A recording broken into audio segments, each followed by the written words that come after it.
PHDCCI ने भारत के 19,000 plus crore के राष्ट्रीय हरित हाइड्रोजन मिशन को तेजी से आगे बढ़ा 10 महत्वपूर्ण सिफारिशें प्रस्तुत की।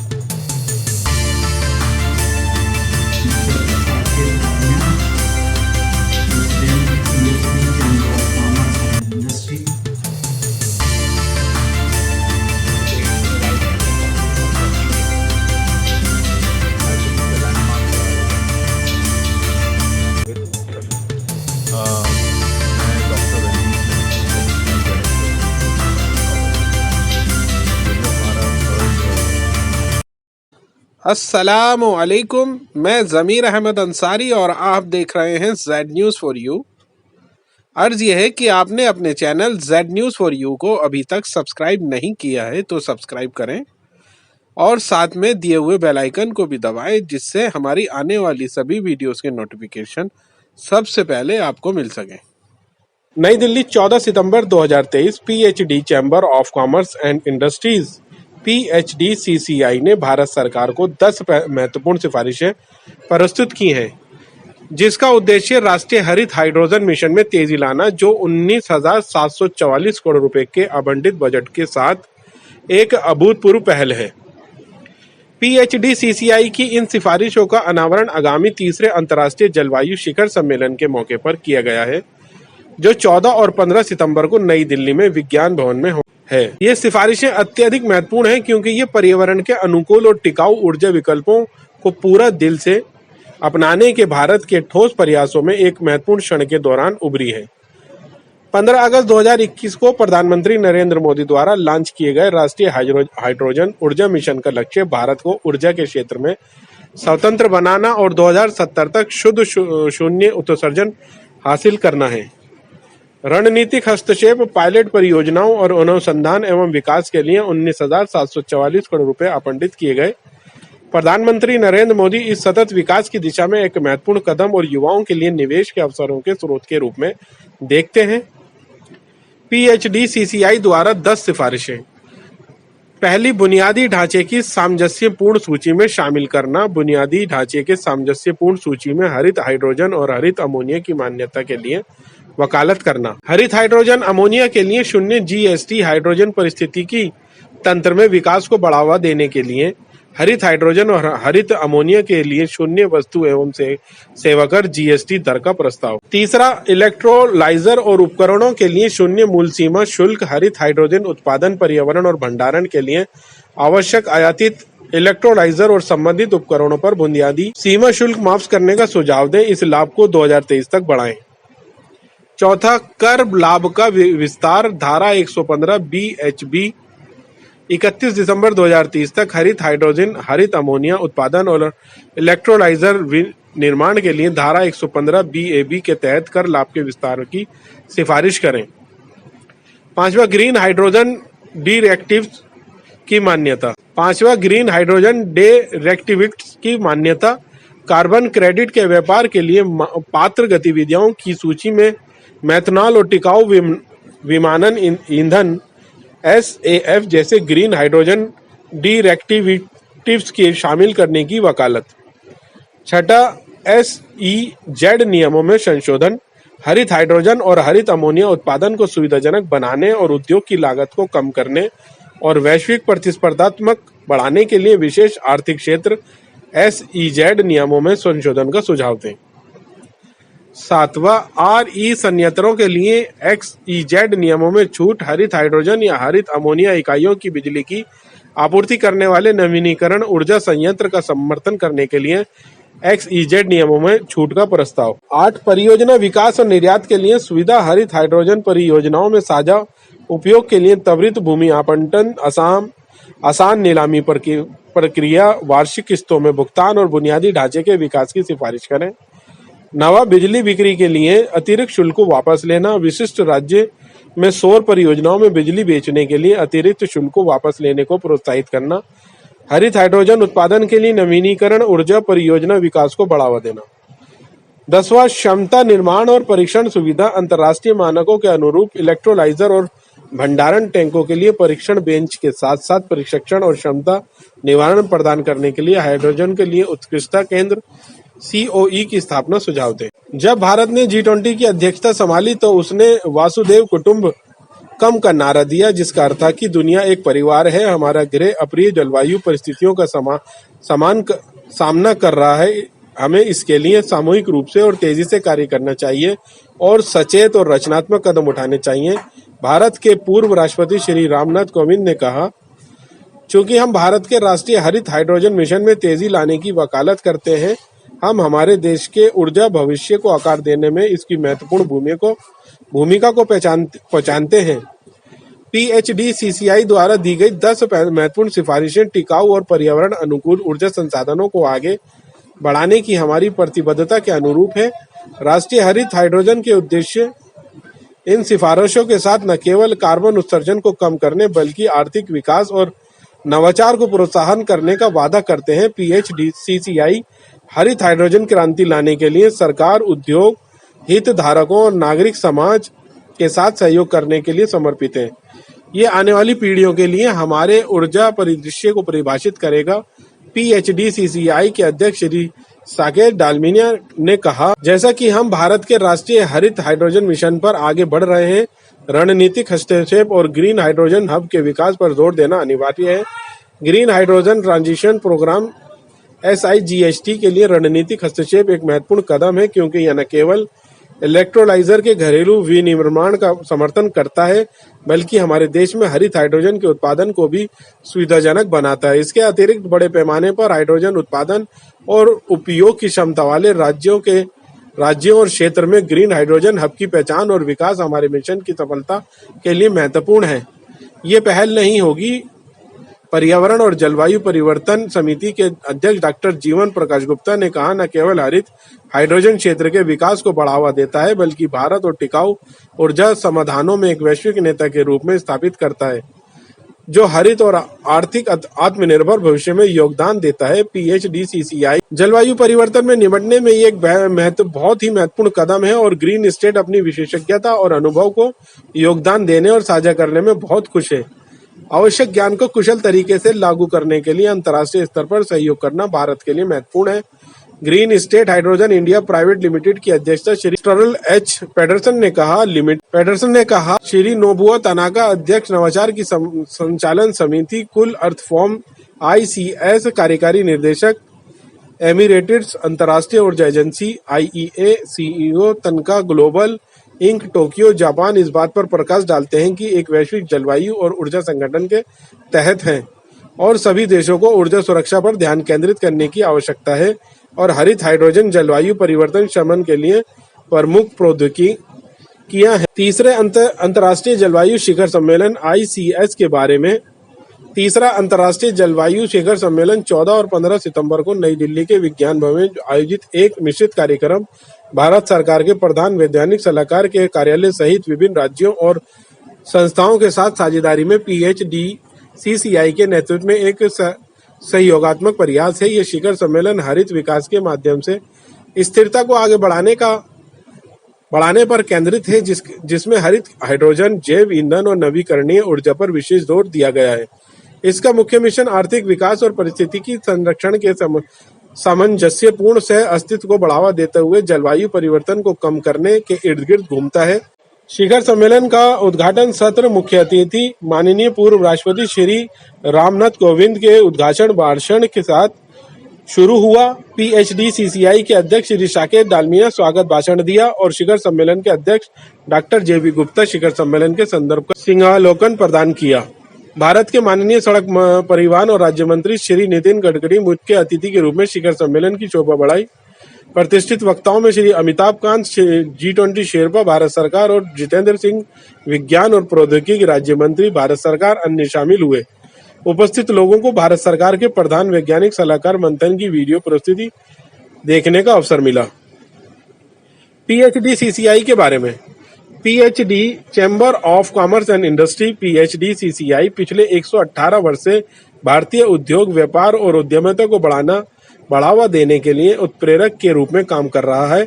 ये एक दूरदर्शी, सक्रिय और गतिशील अखिल भारतीय शीर्ष संगठन है। उद्योग और सरकार के साथ प्रगति में भागीदारी के रूप में PHDCCI भारतीय अर्थव्यवस्था की प्रगति सद्भाव और एकीकृत विकास को बढ़ावा देने के लिए मजबूत राष्ट्रीय और अंतर्राष्ट्रीय संबंधों के साथ जमीनी स्तर पर काम करता है।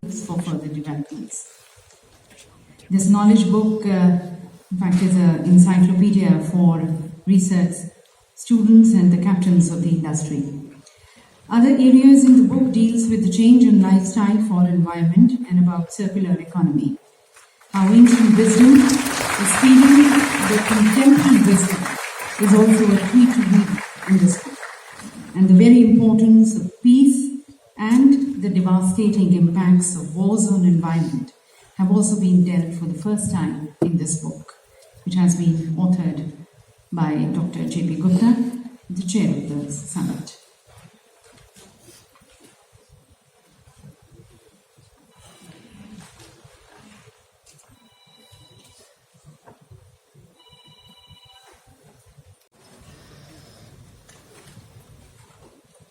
Mr. Saket Dalmia, President, PhD, Chamber of Commerce and Industry. Dr. J.P. Gupta, Summit Chair, PhD, Chamber of Commerce and Industry. Mr. Hemant Jain, Vice President, PHDCCI. Dr. Ranjit Mehta, Executive Director, PHDCCI. Diplomats and delegates, distinguished guests, ladies and gentlemen, good morning and namaskar to everybody. It gives me immense pleasure as I stand among you all, marking the inaugural of International Climate Conference. It is also a moment of honor as India successfully completed the prestigious G20 summit just 3 days ago. It is particularly relevant for the participants of this climate conference as the G20 Delhi Declaration gives special importance to climate change and its mitigation. Ladies and gentlemen, when India took over the presidency of G20, it gave the slogan of Vasudhaiva Kutumbakam, that is, world is one family, to G20. It was derived from the traditional Indian scriptures. When seen from the perspective of climate and the changes being experienced thereby, affecting the people across the world, this age-old adage becomes even more significant. We truly are one family. Now the challenges being experienced by the calamities of nature have brought us all on the same platform. Our planet is facing an unprecedented environmental crisis.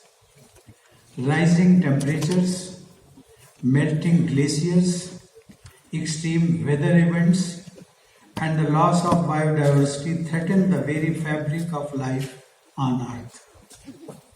We cannot afford to be complacent. We must act collectively and swiftly. Ladies and gentlemen, India is a nation deeply rooted in the principles of sustainability and harmony with nature. We have taken significant strides towards mitigating climate change. Varied steps and methodologies have been deliberated upon and even implemented. We are proud to be the founder member of International Solar Alliance, which promotes the use of solar energy for sustainable development. It aims to provide a platform for cooperation among solar-rich countries with a focus on increasing solar energy generation, sharing technology, developing common standards, and mobilizing investments in the solar sector. True To the spirit of recognizing world as one family, Prime Minister Modi also launched the Green Grids initiative. It marked the ingenuity of our country for announcing the unprecedented one sun, one world and one grid. First international network. This is the first international network of global interconnected solar power grids at COP26. After all, sun is the source of all energy and life on earth. This has also been often reiterated in the Indian scriptures, which even recommend Surya Namaskar or salutations to the sun. In fact, Surya Namaskar is often performed at sunrise, facing the sun as a form of prayer and gratitude for blessing us with energy and prosperity. Ladies and gentlemen, the one sun, one world, one grid was just the follow-up of idea which Prime Minister Modi had proposed in the very first assembly of International Solar Alliance in October 2018. It shows that India is committed to a clean and sustainable approach to climate and development. I was glad to host a banquet in honor of President of the French Republic, Mr. Emmanuel Macron, and other heads of state and government attending the founding conference of the International Solar Alliance in March 2018 at Rashtrapati Bhawan. All of us together reiterated and accepted the famous saying, I quote, we did not inherit our future from our ancestors, but we have borrowed it from our children. That is the future gen. Unquote. Ladies and gentlemen, it is this approach which has further strengthened when India emerged as the trailblazer for all the countries at COP26. India at the 26th session of the Conference of the Parties, that is COP26, to the United Nations Framework Convention on Climate Change, held in Glasgow, United Kingdom, expressed to intensify its climate action by presenting to the world 5 nectar elements of Panchamrit of India's climate action. While stressing and accentuating non-fossil energy capacity and encouraging renewable energy, India declared to achieve the ambitious target of net zero emissions by 2070. But this is not an easy target to achieve. It would require a multi-pronged approach of the government and the civil society. Recognizing that lifestyle has a big role in climate change, Prime Minister at COP26 proposed a one-word movement to the global community. This one word, which encapsulates the core of India's philosophy towards climate change, is LIFE, that is lifestyle for environment. The vision of LIFE is to live a lifestyle that is in tune with our planet and does not harm it, much in line with the Indian way of living, of striking consonance and harmony with nature. Lifestyle for environment is not just a campaign, but a way of life, a movement of environment conscious lifestyles. The message in it is clear that the world needs mindful and deliberate utilization instead of mindless and destructive consumption. Ladies and gentlemen, it is a moment of immense pride for our country to host the G20 summit, and that the Delhi Declaration strikes a chord with the movement towards mitigation of climate change. It captures the inclination of G20 countries to strive for achieving the Paris Agreement goals. What is even more important is that the declaration reiterates the common but differentiated responsibilities in mitigation, keeping in mind the national circumstances which are different for each nation. The Delhi Declaration of G20 emphatically pushes for global net zero. Greenhouse gas emissions are what we refer to as carbon neutrality by or around mid-century. It even talks about efforts to triple renewable energy capacity globally and emphasizes the need for increased financial support to combat global warming and address climate change related challenges. But each such effort has to be based on a set of financial resources, and this has been taken care of in the Delhi Declaration. It recognizes the importance of scaling up climate finance efforts and mobilizing funds to support climate mitigation and adaptation efforts, particularly in developing nations. Reflecting a collective approach to secure the necessary financial resources to combat climate change and its impact, G20 is making an endeavor to emphasize the role of both developed and developing countries. In a way, it has also set the ball rolling for COP28 scheduled just 2 months from now in Dubai. इस बीच में मुझे बैठे बैठे मैं बात कर रहा था अपने मित्रों से भी, मुझे एक विचार आया और वो मैं शेयर करना चाहता हूँ। हम लोगों ने देखा होगा कि हम सबकी डेली लाइफ में print media and electronic media, जब भी हम अपने बेडरूम में जाते हैं, ऑफिस में होते हैं, वी ऑलवेज ऑन टेलीविजन। और उसमें देखा होगा आपने, if you calculate consciously 24 hours में at least 70 to 75% space is being taken away by the narratives which has been exclusively created by the political parties. आज ये हुआ, आज ये मीटिंग हुआ, आज इसका वोट बढ़ेगा कि घटेगा, क्या हुआ, और इसको हम लोग बड़े इंटरेस्ट के साथ, अभी 2024 अभी दूर है, लेकिन फिर भी हमारा सबका ध्यान, अगर कभी थोड़ा सा इसको एनालाइज करिएगा, हम सब जब भी देखते हैं तो वही देखने को मिलता ही वही है। और उनकी गलती नहीं मीडिया वालों की, क्योंकि टीआरपी उनका बनता है, और टीआरपी इसलिए बनता है तो हम लोगों का भी इंटरेस्ट बढ़ जाता है। और वो जब इसी प्रकार का पूरा स्पेस कवर कर लेते हैं, हार्डली 20% जो स्पेस है वो गवर्नमेंट की स्कीम्स, और इनमें आप लोग जो बैठे हैं ना, यहाँ का भी वो 20% में शामिल है। 10% हार्डली जो है वो रिलीजियस और स्पिरिचुअलिटी में। मैंने इसको एनालाइज किया। अभी ये समझने वाली बात है कि जब 70% हमारा स्पेस इसमें जाता है, और जिसका कि कुछ भी नहीं, the only purpose is to cast your vote in favour of a particular party, और कुछ भी नहीं है।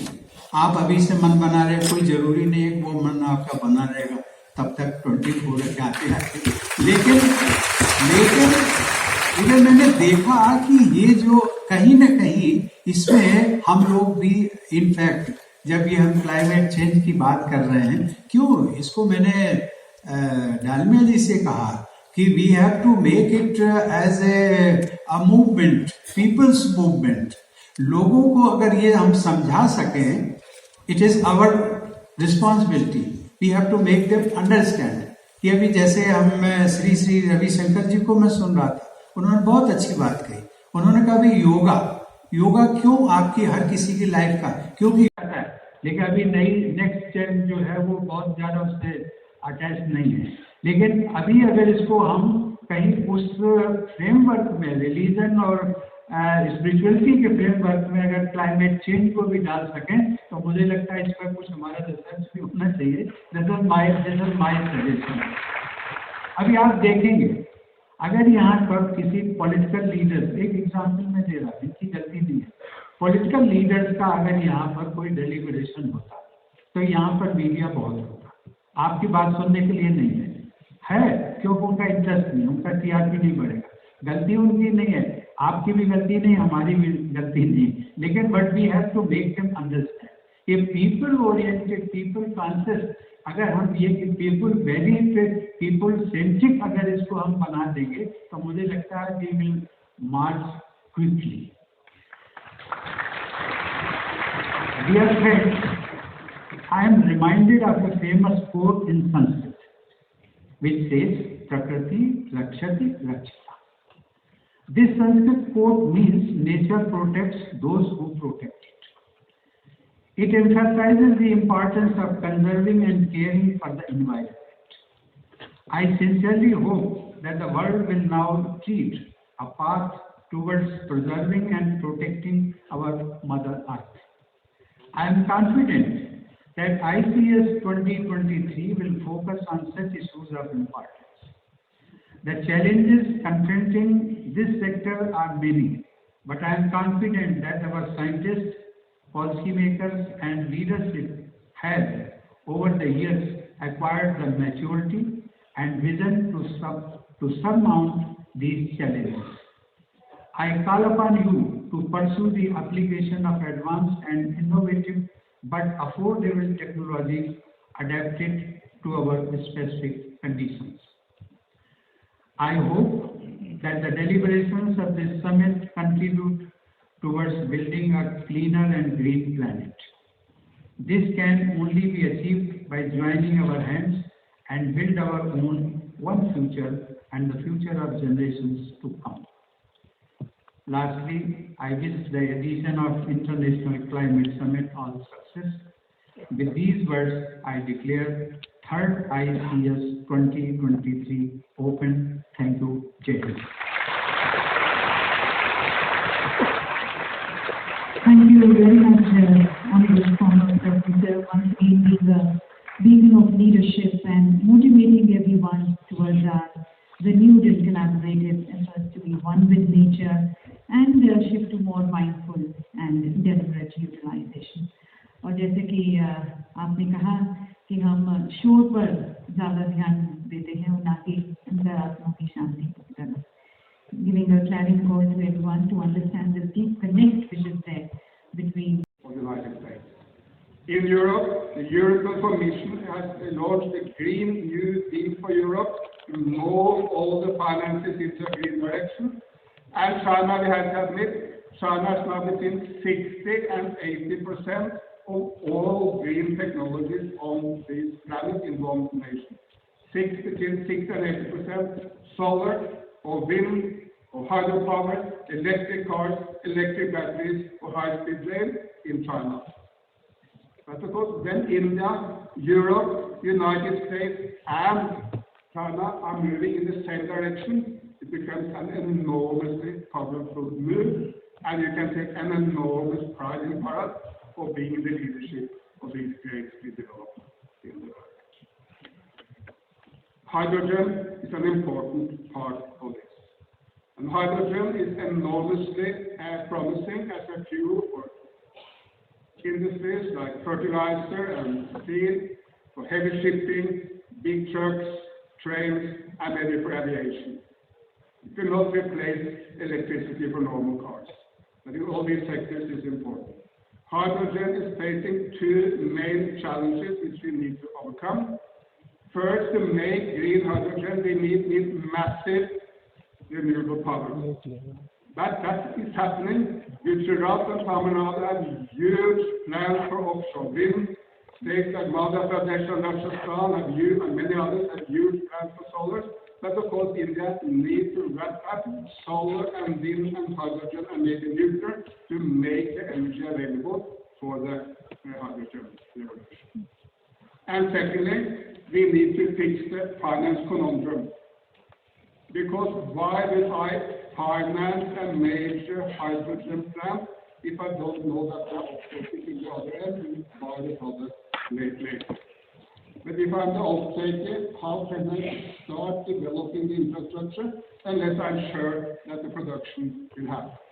And bringing together the producers, the off-takers, the financial institutions into one ecosystem is happening, and lots of initiatives is happening for these in India now, but that is so important.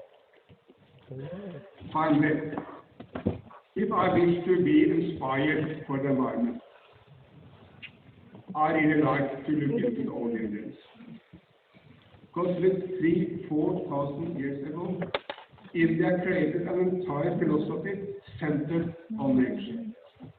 India developed the one and only religion I'm aware of, where God is part animal and part human. Ganesh, elephant and human.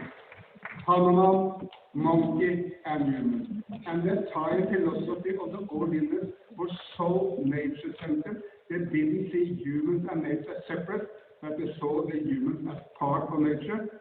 And if you protect nature, if you protect Mother Earth, she will be kind to us again. And maybe even more important, or at least as important as also the former president said, the old Indians understood that we are one. In 5 days' time, Prime Minister Modi will go to the Narmada River in Madhya Pradesh, and he will inaugurate a 30-meter tall statue for the openness. The idea, not openness, the oneness. We are one. We are one. Indians, Americans, Chinese, Europeans, all Indians, we are one. And we humans are one with nature. This is such a powerful idea, and we should take it to the world. And from this statue of oneness in Madhya Pradesh, an enormous opportunity to educate the world about the idea of oneness. The old Indians said, yes, nature and humans are one, but the entire universe is one family. Can it be more beautiful? Can it be more important in the 21st century than taking these to heart? The whole universe is one family. Thank you.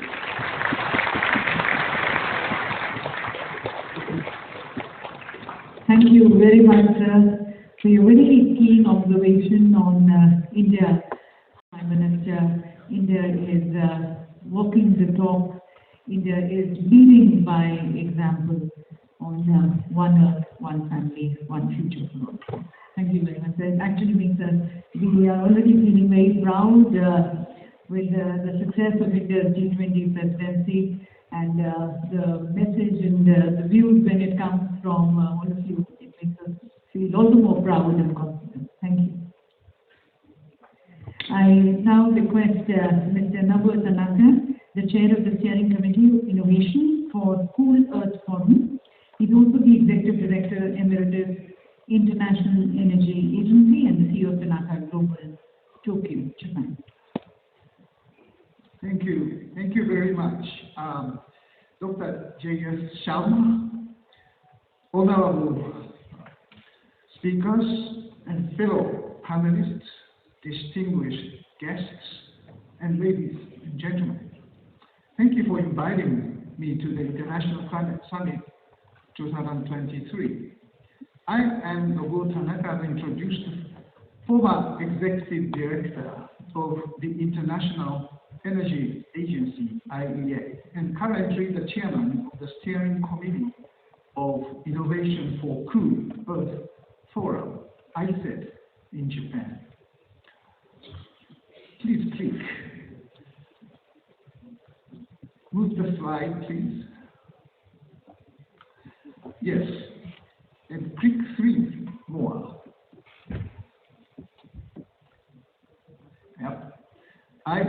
Dr. Fatih Birol, the Executive Director, currently the IEA, said that we are in the middle of first global energy crisis. In the 70s, it was the oil shock which created the IEA. And now we have an oil crisis, natural gas crisis, and coal crisis, and even electricity crisis. Please click.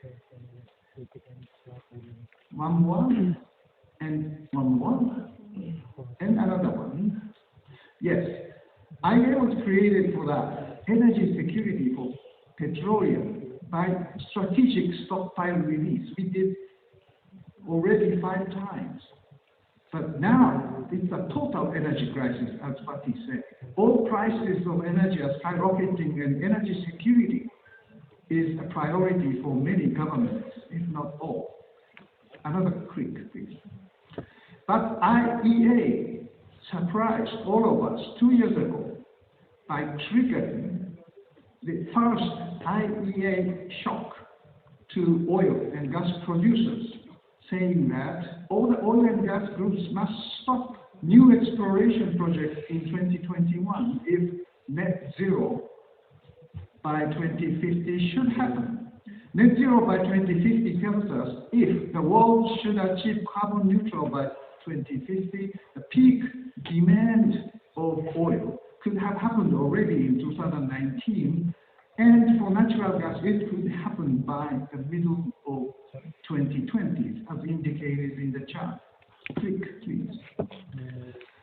I suspect that President Putin of Russia may have decided to invade Ukraine before the peak demand of oil and gas would happen. Resulting energy war between Russia and Europe pushes many European nations away from Russian gas to more liquefied natural gas, renewables, and nuclear power. A coming climate shock would be much more profound, complicated, and disastrous than the global energy shock if we aren't well prepared. Nobody can stop this happening, and there will be winners and losers. Russia seems to me least prepared for this climate shock. Western sanctions on technology, self-withdrawal of private investment, expanding military expenditures, and increasing brain drain may hurt its ability to adapt. Europe may well be a winner by accelerating the decarbonization by energy security. Hydrogen is a key tool together with renewable energy. Carbon border adjustment measures, CBAM, would force other non-European countries to share the burden of transformation. Dr. Fatih Birol said that the United States, with Inflation Reduction Act, is the single most important energy and climate action by any country since the Paris Accord in 2015. Supports for electric vehicles, hydrogen infrastructure, and carbon capture and storage this year are enormous. The United States would be a winner. Another major oil producer like Saudi Arabia plans to generate green and blue hydrogen to avoid stranded assetization of its oil and natural gas. China and India probably will aim at a renewable superpower.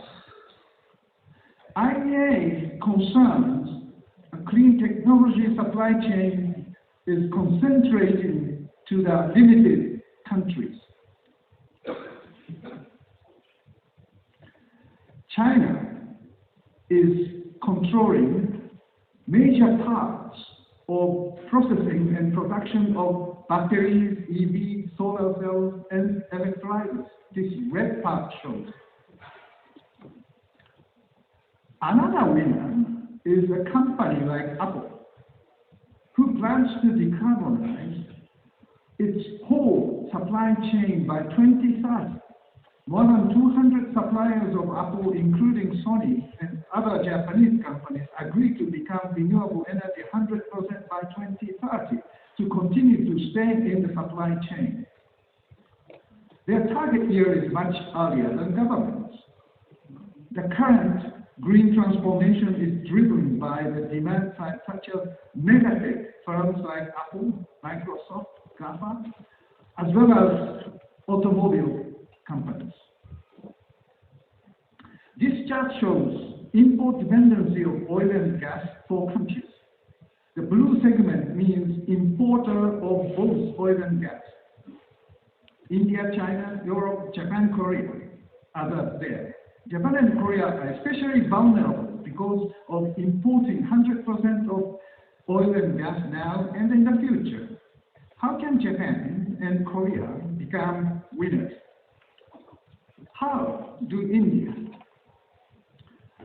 I just think that what will make a difference in these multiple crises is the capacity to innovate.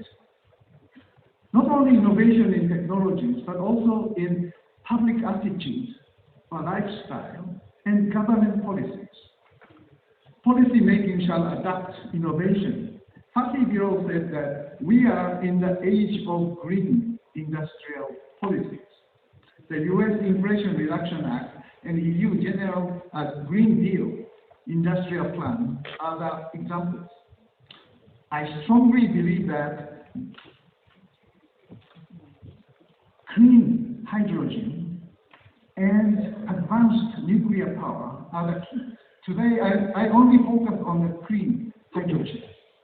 Japan has been promoting hydrogen economy since 2014 with hydrogen fuel cell vehicle Toyota's Mirai.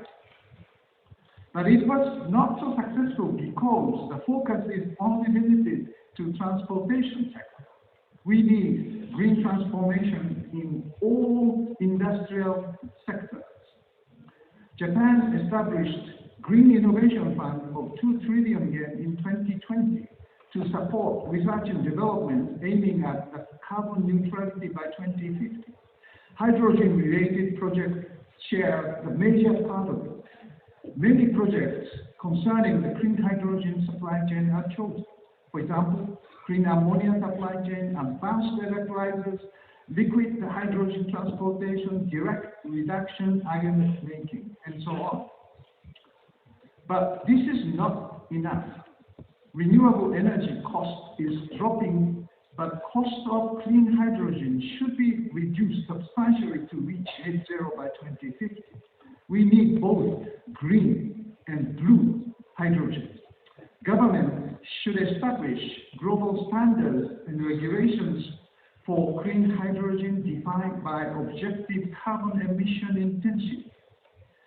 The IEA's recent proposal to the G7 Energy and Environment Ministers in Sapporo would provide a good foundation. As I say, the clean hydrogen needs color-blind standard for the time being. Without scaling up production, lower prices may not happen. For that purpose, the government should introduce measures for deployment. In fact, Japan will introduce finally the carbon pricing by the hybrid of emission trading and carbon surcharge to utilities under the green transformation strategy. How about natural gas? Natural gas is a winner. When I was executive director of the IEA, I announced that a golden age of natural gas is coming. It was 2011, 10 years ago. Among fossil fuels, natural gas could be a winner. And yet, IEA said that golden age has arrived, but maybe quickly closing.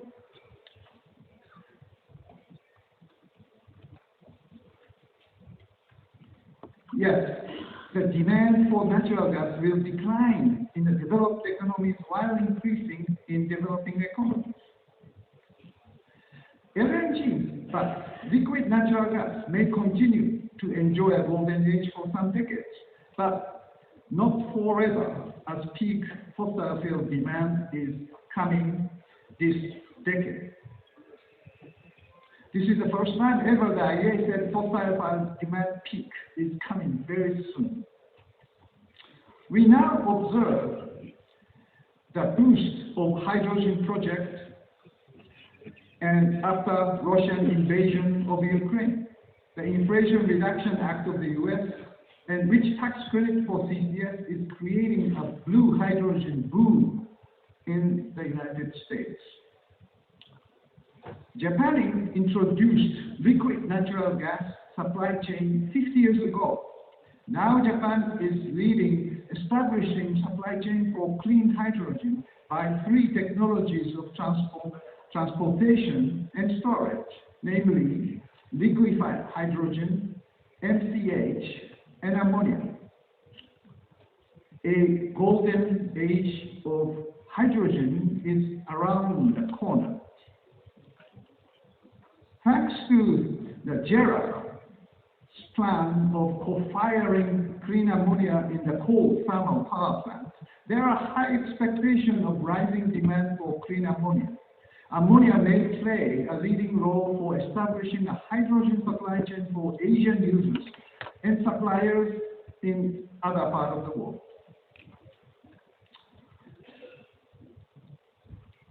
Energy security paradigm will be very different in 2050. IEA's net zero scenario shows that 47% of the energy trade will be critical minerals and 35% hydrogen in 2050 if net zero happens.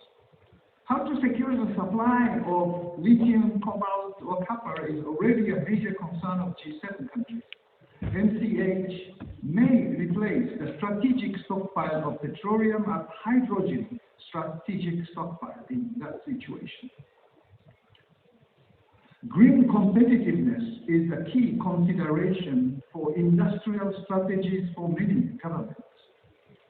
The IEA analysis tells us that climate goals and innovation policy are driving new project announcements for energy-intensive commodities, but persistent cost competitiveness gaps indicate the need for strategic partnership and international collaboration. India may play a significant role with clean and cheap renewables. The IEA also indicates that future investment in energy-intensive industries is likely to favor regions with outstanding clean electricity and CCUS potential in particular. In Japan, semiconductor companies seek to build their new plants in Kyushu, where solar is abundant, and in Hokkaido, where wind is abundant. Japan's steel industry may be forced to seek their future production site out of Japan. In fact, Nippon Steel invests in India. Hydrogen can be transported most efficiently by pipeline if it is available. Europe is planning European hydrogen backbone, and Europe is enhancing security and sustainability by doubling network of power grid lines and hydrogen pipelines. The US and India will follow with rich renewable resources in their regions. Renewable electricity is growing at a faster rate in India than any other major economy. But in a pathway to the net zero emissions by 2070, as the Prime Minister indicated, the IEA estimates that most of the growth in energy demand this decade would already have to be met with low carbon energy sources.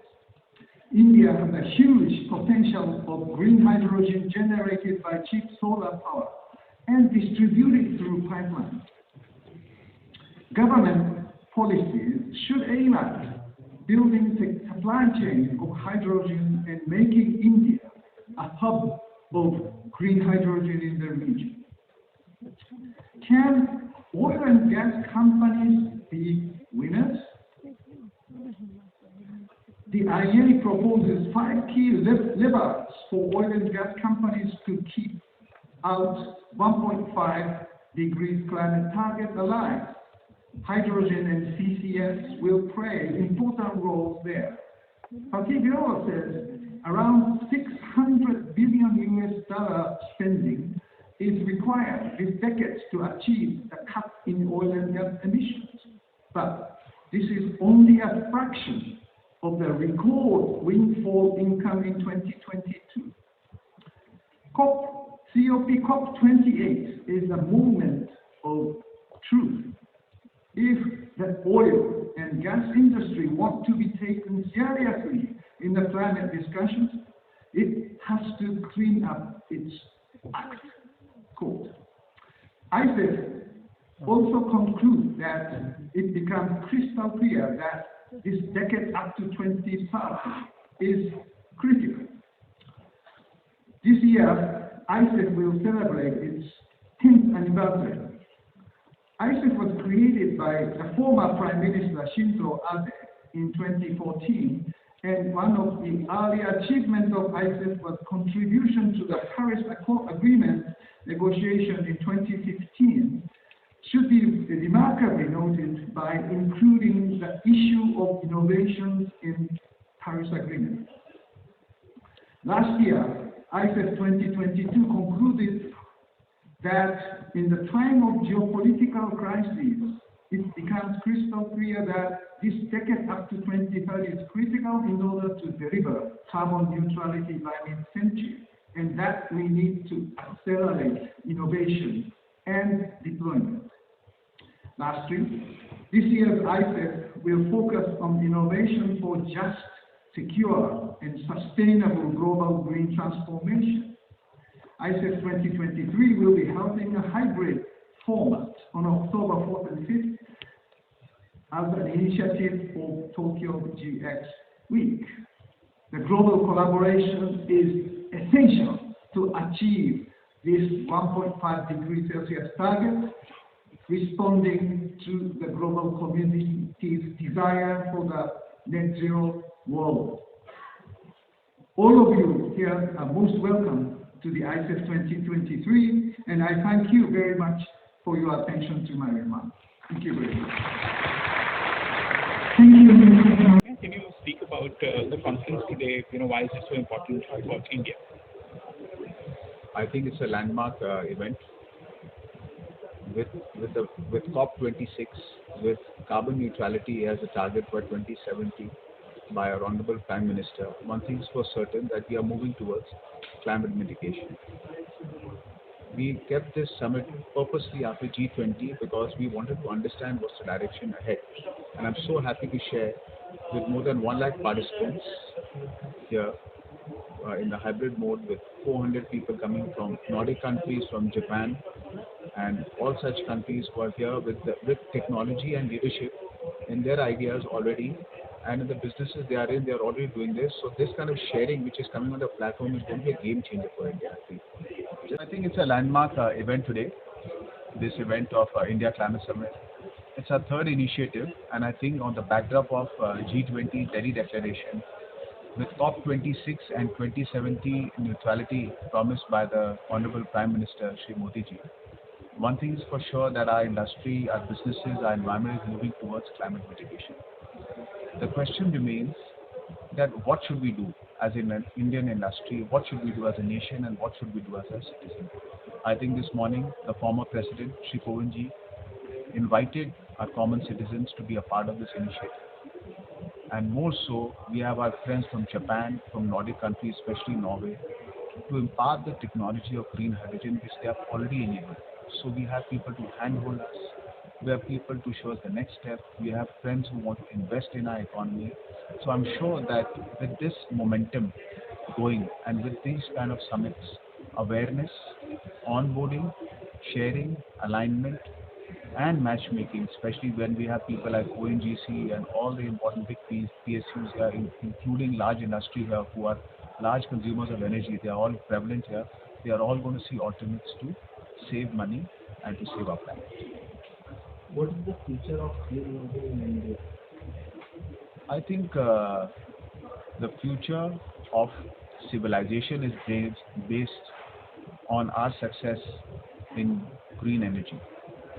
May it be renewables, may it be biofuels, may it be green hydrogen, may it be all the new things which will come in the near future as we embark on this journey to make our world more sustainable, a world where we can promise our children to have a better quality of life, or at least equivalent quality of life of what we are enjoying. What is going on in India regarding the solar energy, biofuel? So I think, or rather we think, that we are in many ways looking at an India which could be compared to the Renaissance period of Italy in the 1500s. We had Da Vinci's, we had the Michelangelos, which gave Italy, Europe, and eventually the world something to look upon, something to be aspired with, and made a big difference. Today we have the Bangas of the World Bank, we have Pichai, we have Prime Minister Sunak, we have our PM Modi. We have Indians from all over the world now want to contribute back to India. We have people from India who want to remain in India. And they're dreaming of living in this country and making the air clean. So I'm sure green energy has a very, very bright future for our country. Thank you. Yes, sir. मैं doctor Ranjit Mehta, executive director PhD chamber of commerce and industry. ये जो हमारा third international climate summit आज विज्ञान भवन में हो रहा है, इस पे नॉर्डिक कंट्रीज से, जापान से, कई देशों से बाहर से एक्सपर्ट्स आए हैं और कई ऐसे लोग हैं जिनके पास ग्रीन हाइड्रोजन में टेक्नोलॉजी है। और हमारे भारत से भी कई ऐसे कंपनी हैं जैसे टाटा प्रोजेक्ट्स है, ONGC है, IOC है, स्टार है। ये जो कंपनीज आई हैं, इनको ग्रीन हाइड्रोजन अब हर किसी को अपने प्रोडक्शन लाइन में, अपने सप्लाई चेन में लाना है। तो किस तरीके से इसमें आगे बढ़ना है, ये सब जो नॉलेज शेयरिंग हो रही है यहाँ पे, तमाम जो एक्सपर्ट्स आए हैं हमारे विदेशों से, और हमारा जो इंडिया है ये काफ़ी इसमें बहुत बड़ी मार्केट है, 1.4 बिलियन पीपल, बहुत बड़ी मार्केट है, हमारी इकोनॉमी काफ़ी ग्रो कर रही है। But at the same time हमें देखना है कि जैसे कि बाय 2030 हमें 45% कार्बन रिडक्शन करना है, तो उसके लिए हमें ग्रीन एनर्जी की तरफ जाना होगा। अब ग्रीन एनर्जी में हमारा काफ़ी अच्छा ऑलरेडी एक पोर्टफोलियो है जिसमें सोलर एनर्जी है, विंड एनर्जी है और हाइड्रो एनर्जी है। तो ग्रीन हाइड्रोजन उसमें एक जो लक्ष्य रखा है, तो मैं समझता हूँ कि जिस तरीके से जो पूरी दुनिया आगे बढ़ रही है, ग्रीन हाइड्रोजन का बहुत बड़ा रोल होगा। और PhD चैम्बर ने इसी को प्रमोट करते हुए हमने एक सेंटर ऑफ एक्सीलेंस खोला हुआ है PhD चैम्बर में, जहाँ पे कि हम नॉलेज देंगे कैसे ग्रीन हाइड्रोजन की फैक्ट्रीज लगाई जाए, कैसे इसको इंटीग्रेट किया जाए। और जो कई प्रोफेशनल्स हैं, क्योंकि जब ये ग्रीन हाइड्रोजन बढ़ेगा तो इसमें कई सारे ऐसे प्रोफेशनल्स की ज़रूरत होगी, ट्रेंड प्रोफेशनल्स की ज़रूरत होगी। इस पर भी हम काफ़ी काम कर रहे हैं। और यहाँ पे करीब 1200 से ज़्यादा लोगों ने फिजिकली ज्वाइन किया हुआ है, करीब 1 लाख लोगों ने वर्चुअली ज्वाइन किया हुआ है। तो इसमें काफ़ी संख्या में लोग आए हुए हैं, जिसमें जो ऑनरेबल प्राइम मिनिस्टर का ब्रेन चाइल्ड है लाइफ मिशन है लाइफ स्टाइल फॉर एनवायरनमेंट, कैसे हम अपनी ज़रूरतों को कम करके, बिजली बचा के, पानी को कम खर्च करके, और किस तरीके से हम इन्वायरमेंट में अपना योगदान दे सकते हैं। इसमें आम आदमी इसमें योगदान दे सकता है। हम इस बारे में भी बात कर रहे हैं कि आज सुबह जो former president of India Kovind ji आए थे, उन्होंने भी सबको मोटिवेट किया कि आम आदमी जब तक इस मुहिम से नहीं जुड़ेगा, तब तक जो है क्लाइमेट मिटिगेशन जो एफर्ट्स में हैं हमारे नीचे तक नहीं जाएंगे। लास्ट मैन जो वहाँ पे है, जैसे हर जगह इसका हमें प्रचार करना है। तो इसी उद्देश्य से ये ICS 2023 फोकस कर रहा है और हम सभी का स्वागत करते हैं और thank you very much. Thank you. एक बार फिर आपसे रिक्वेस्ट है कि आप अपने इस YouTube चैनल को सब्सक्राइब करें, लाइक एंड शेयर ज़रूर करें। शुक्रिया।